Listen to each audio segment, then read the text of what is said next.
Today on The Growing Philosopher.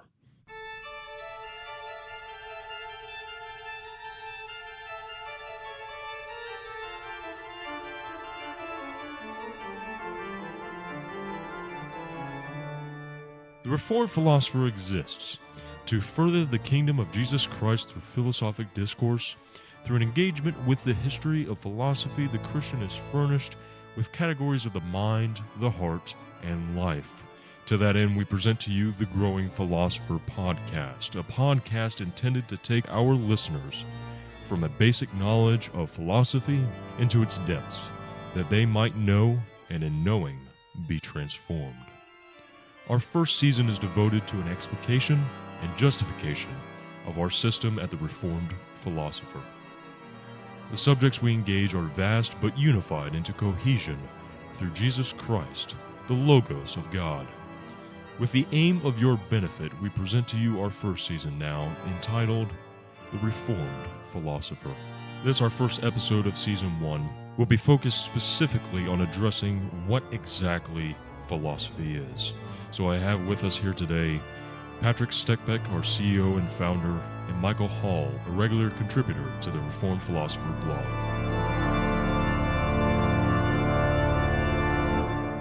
So, first off, Patrick, what exactly is philosophy by definition? Yeah, so everybody has a hard time defining philosophy, and one of the reasons is because philosophers disagree so much as to what philosophy is. But actually, Michael helped me formulate my definition of philosophy with his definition of one of the chief subdivisions of philosophy, which is the study of reality, right? So philosophy is an inquiry into the ultimate matters pertaining to human existence, right? Ultimate and inhuman and divine existence, obviously. I mean, anything in possible perception by a human who's formulating philosophy. Yep.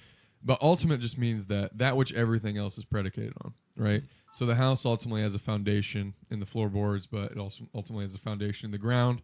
But the ground ultimately has to have a foundation in something. And when you keep on moving that back and you give it a focus point, whether it's knowledge or ethics or like how to live or reality, whenever you're studying the ultimate point upon which all other things are predicated, that you're doing philosophy. Well, then, first off, Michael, and then Patrick, what exactly is the point of doing philosophy?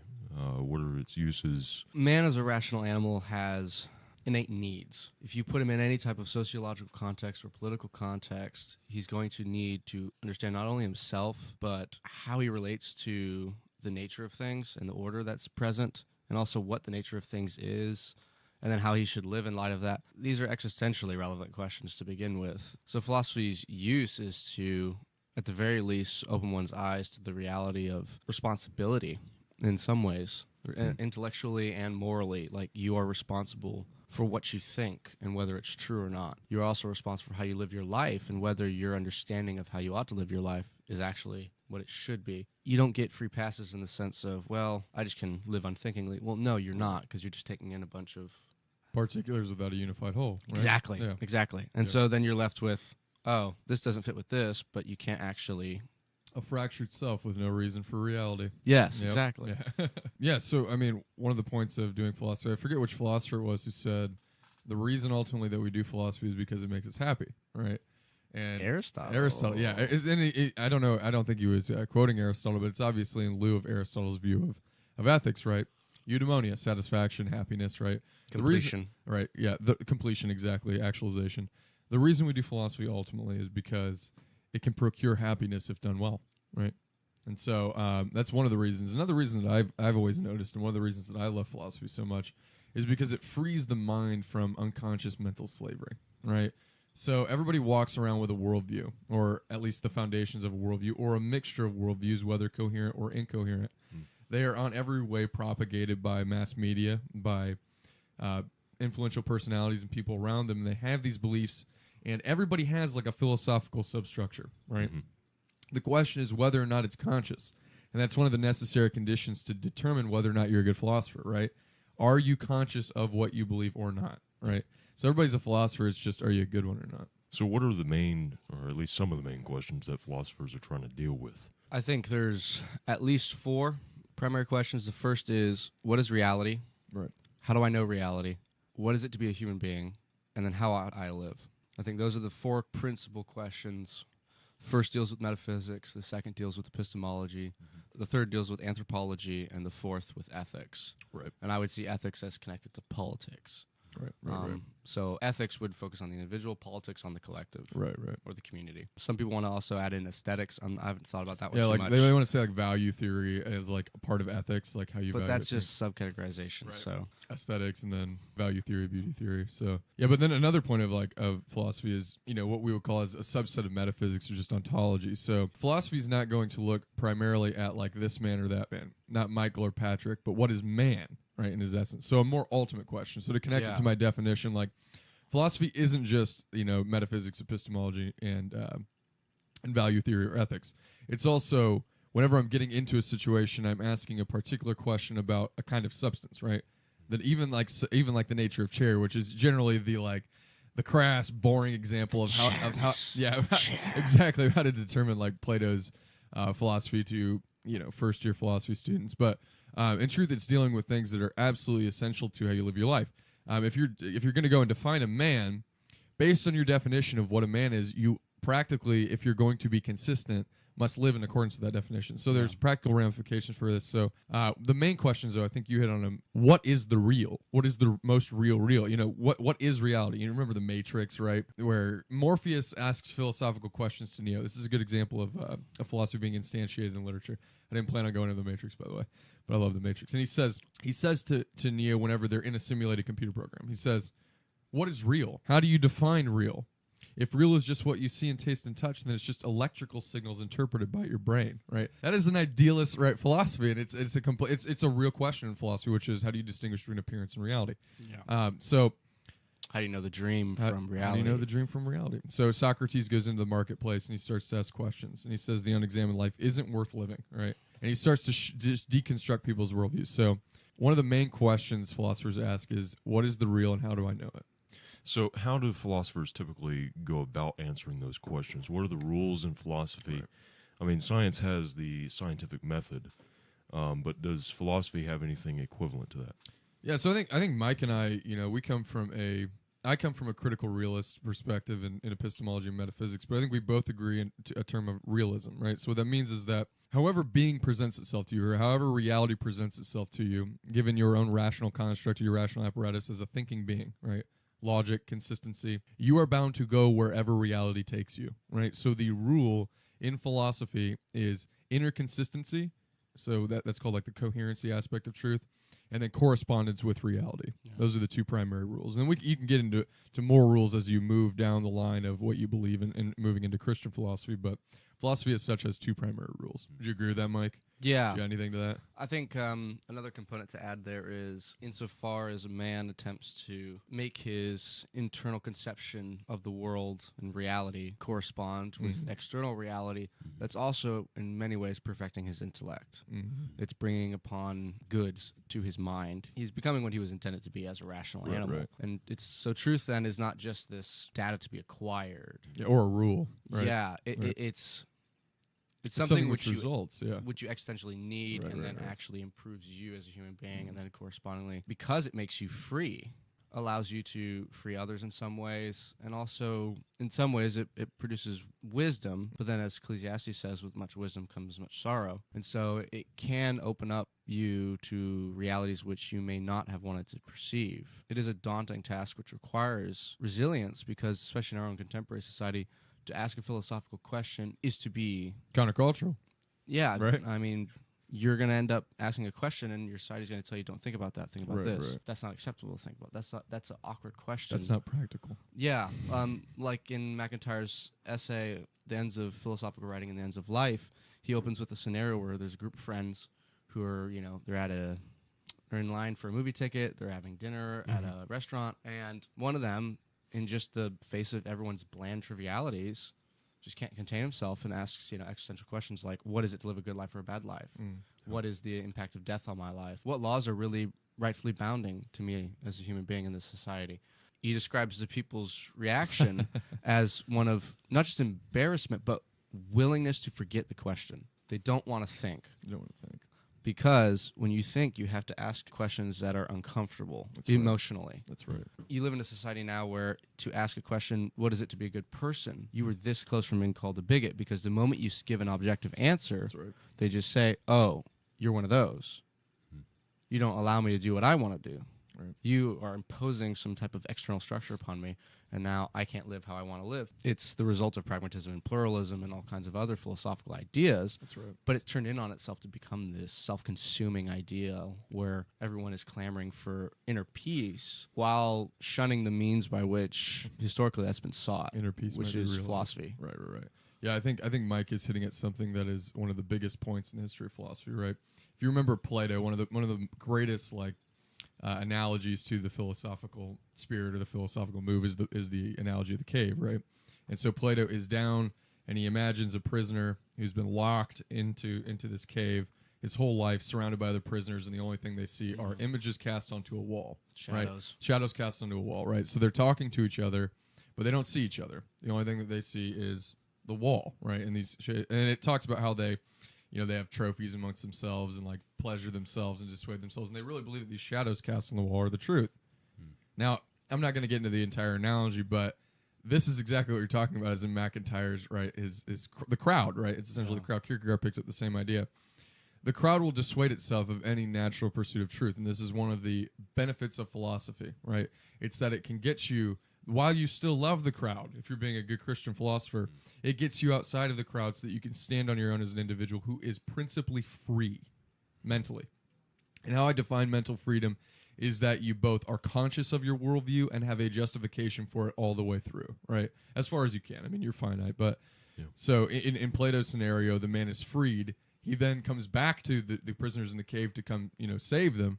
Right, and they scorn him, right, and that's what you're talking about. They tell him to leave. They tell him to leave. They're so addicted to their own petty games of shadow playing, right, that they don't actually take into account the actual deliverances of philosophy. And so that's what we're dealing with in our American context today. People don't want to think, but in so doing, they don't want the real cure. No, they want comfort over work. They're not willing to do the intellectual work that it requires to attain proper understanding of themselves and their place in the order of things. That's right. And then what the proper end is. They don't want to do that. They just want to be given an answer and just uncritically accept it. It'll be numbed. And it's numbing, right? I mean, Aldous Huxley comes to mind here. Brave New World. Right. Pharmaceutical drugs, addiction to pleasure, enchained by that pleasure, bound by it, imprisoned by it.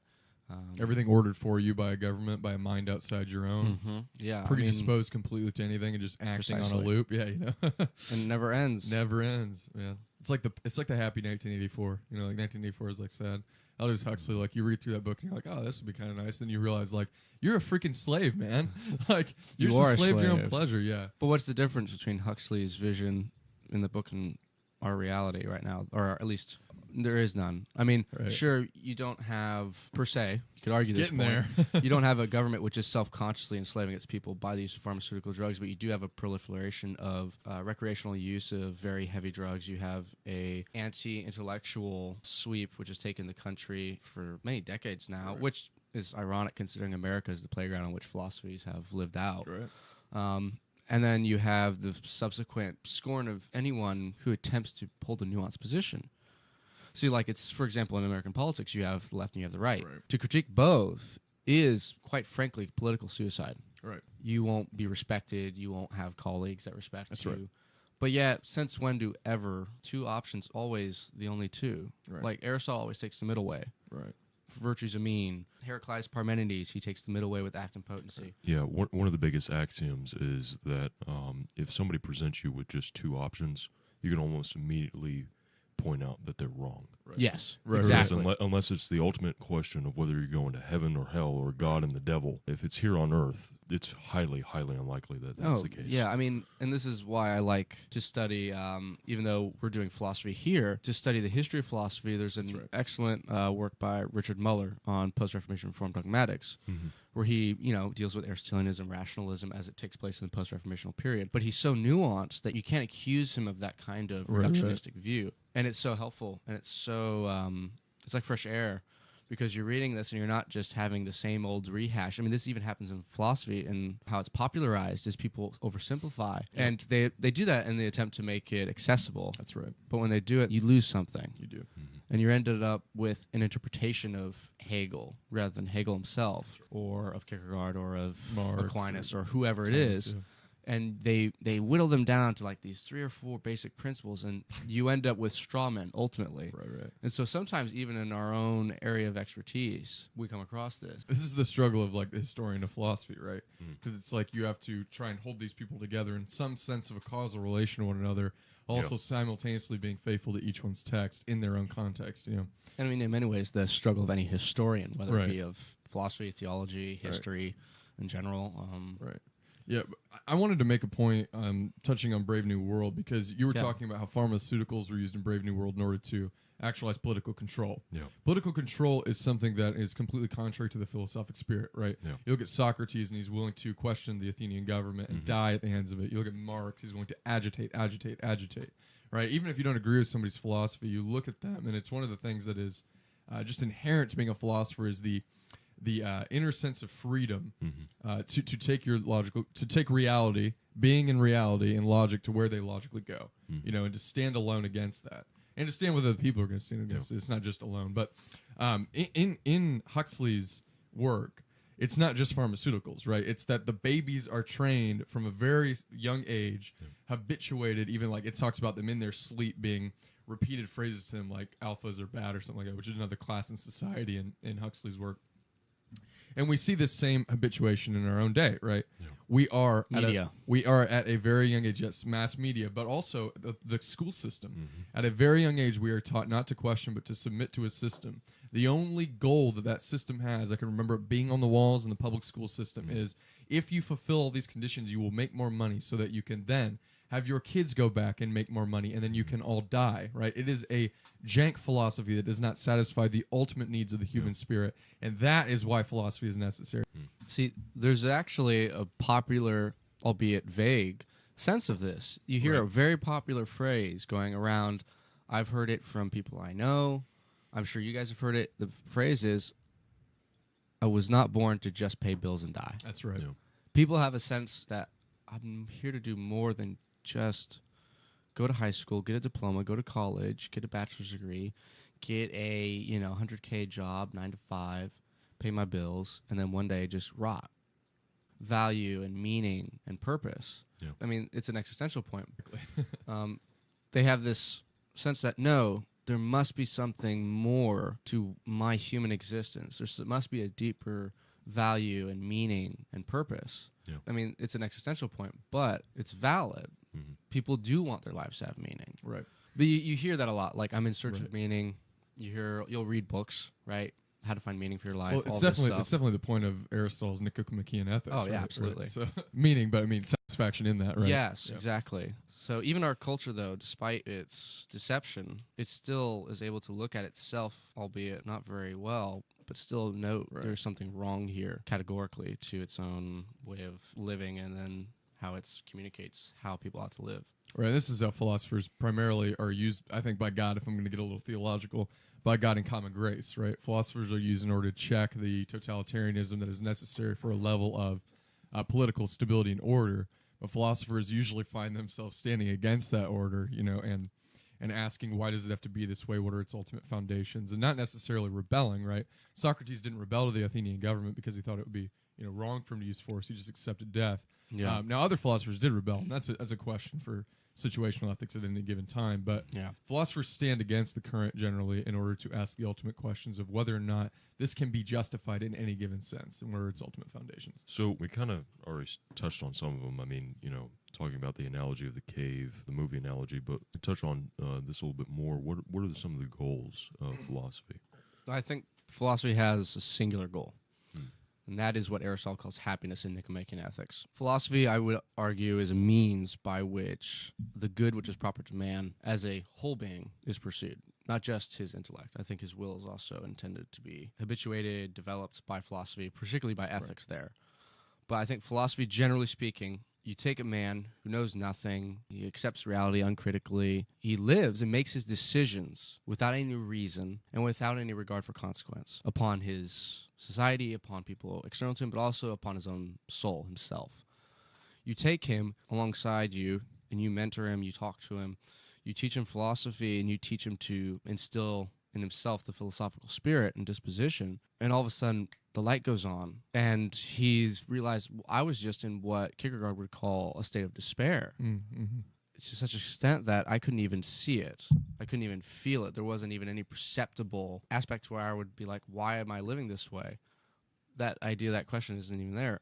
Philosophy, like Patrick was saying, frees the mind from cultural restraints, which are sometimes intended to hold the individual down and keep him basically a kink in the machine. But I think that that intellectual freedom from cultural restraints is itself a means to an end, which is the fulfillment of the human telos, which is, in my opinion, happiness, the satisfaction of human nature, the attaining of virtue, both of man's intellect and of his will. He's to know truth, but he's also to instill virtue in himself, and then in his actions, in the way he thinks and perceives reality. This is the fundamental problem I have with modernity, is that it compartmentalizes these things. It says that what I think about reality has no impact upon who I am as a moral individual, while yet it still wants to postulate the morally free agent, the absolutely morally free agent. It wants to abstract that from a thinking agent. It assumes that there's this conflict between a morally free agent and an intellectually free agent, as though to be intellectually free sometimes requires you to do amoral things, or immoral things even. And then to be a moral agent sometimes requires you to not be intellectually free. This splintered view of man and then of how he's ought to function in society is not sustainable.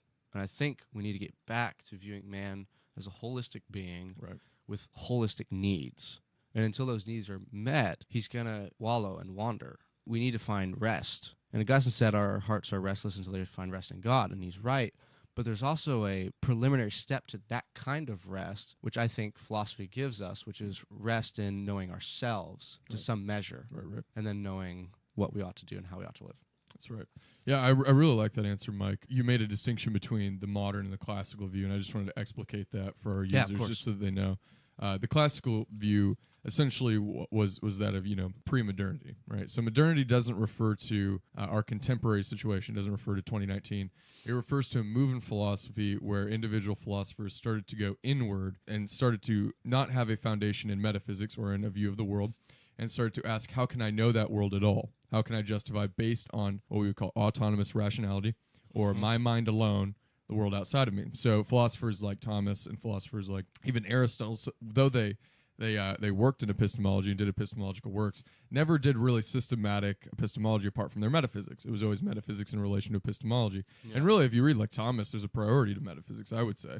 Would you agree with that? There's a priority. There has to be if you're a realist. Yeah, right, exactly. There's a priority to metaphysics to epistemology. But with the modern turn that Michael is talking about, you have an abstracted self. The first thing that Descartes does is abstract himself from his body, right? And it doesn't matter what I do with my body. And in that fracturing of the self, you have a giant problem in the contemporary life, right? Which, our magazine is attempting to deal with. But I think that Mike's getting at something that's really, really good about philosophy. Philosophy originates in a question, but because of its rule in logic, it must formulate itself ultimately in a system that is interconnected in a whole worldview, which views man, knowledge, and reality not as separate. Talking about historically, the history of philosophy and such, where exactly did philosophy originate and how? Yeah, so subjectively, I mean, philosophy originates in, I would say, a habit of wonder, right? So to get my Christian... Talking about historically, the history of philosophy and such, where exactly did philosophy originate and how? Yeah, so subjectively, I mean, philosophy originates in, I would say, a habit of wonder, right? So to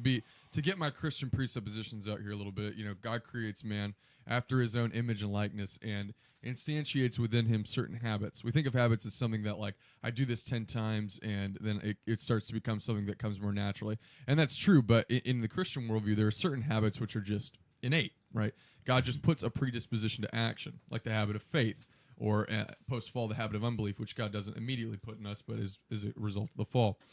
So the habit is to wonder, and wonder has a twofold meaning generally in the history of philosophy. It is just simply a question, why? Why is it this way?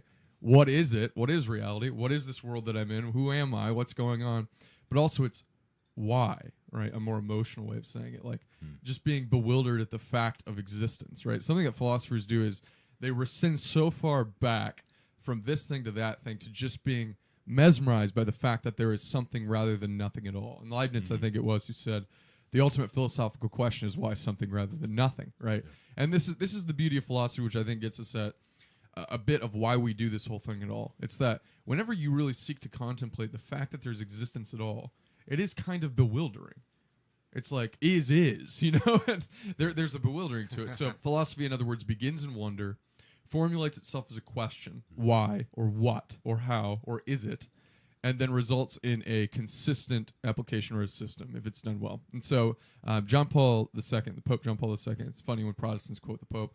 Pope John Paul II, I think, says it well. The priority must always be given to the question in philosophy. Yes. Not that it doesn't result into a system, but priority is always in the question, right? And so it begins in a question epistemically and results in a system of thought. Yeah, I would jump off of that with the what Patrick was talking about when he talks about wonder. Also can sometimes be not just a wonder in the sense of positive, but also in a negative sense, where you live in a world where there is this thing called evil, and it's difficult to deal with. And you look at this world and you go, why? Why is it that man is willing to do such things to himself? Like, it's a difficult question, and it's a difficult thing to live with. Quite frankly, unthinking living, or no, I won't even say living because it's not living, it's just mere existence.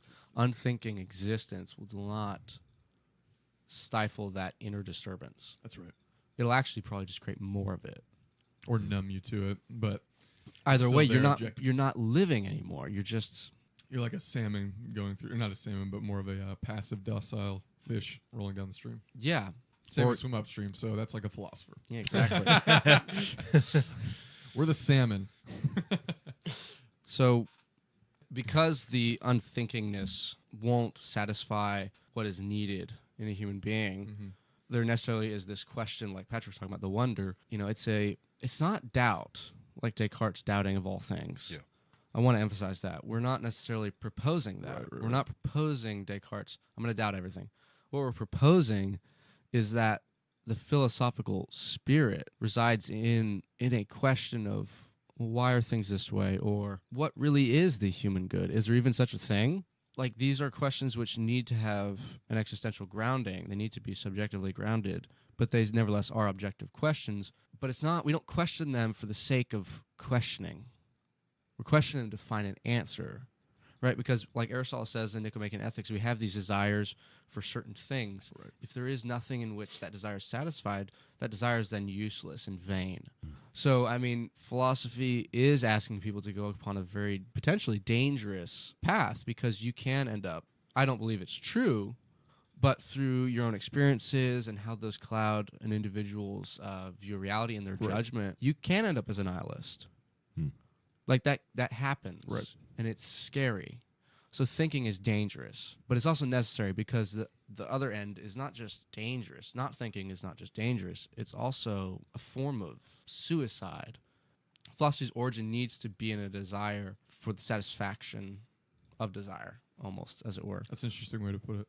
And then it needs to go just from isolated questions like why this, why that, to the realization. This is what I would say, is that when that happens, when the realization of there's a systematic... The most, I think, important things that you taught me, Michael, is that I've always thought of the system as being contained primarily in the answer, but you're like, no, the system is actually also contained within the question. Someone begins to actually do philosophy. And that's one of the most, I think, important things that you taught me, Michael, is that I've always thought of the system as being contained primarily in the answer, but you're like, no, the system is actually also contained within the question. And what I think, just to make it more simple, what you mean by system is that there's relations between these questions that if you answer one way, or you question one way, it has import to other questions. So whenever you ask the question of what is reality, you, being a part of that reality, are necessarily answering a part of the question of who you are, right? Yeah, what does it mean to be man? And if you answer who you are, you're answering part of the question of what are you to be doing, right? So the questions themselves formulate a system, and when they're embodied and externalized into a series of systematically related questions, there you have philosophy proper, right? You're doing an act that is a habitual relation of philosophy, but it's not the science of philosophy until you relate them as a system. Yeah, based on coherent principles and moving towards a body of knowledge, right? Yeah, because we see in our society, you will find people who are not habituated to do philosophy whatsoever. Right. But they will ask, on occasion, very profound questions. That's right. But they're not doing philosophy. All that is the last cries of the natural soul being replaced by the artificial one. All that's all it is. It's not actual philosophy. Yeah, they're asking philosophical questions, but they're not doing systematic philosophy. No, right? they're asking philosophical questions, but they're not, to use kind of the way Aristotle would kind of look at it, they're not doing it as a philosopher would do it. That's right. Consciously, fully, Yes, exactly. organically. Right. And when you ask a question about something, it already has implicit in it, by the way you frame it, That's right. a type of relationship to everything else. And so when the person becomes conscious of that, that's when they are embarking upon philosophy, pursuing wisdom. Well, unfortunately, that's all the time that we have for today. Join us again next week as we continue our discussion on the importance of philosophy in the Christian life. I'm your host, Aaron Lague. If you would like to take a look at some of the books and philosophers that we've mentioned in this podcast, we've provided links to those works on the podcast page at thereformedphilosopher.com. Just simply go to our website and click on the podcast tab, and in the description of this episode, we'll have those links posted. And once again, thank you for joining us. We'll continue our discussion next week here on The Growing Philosopher.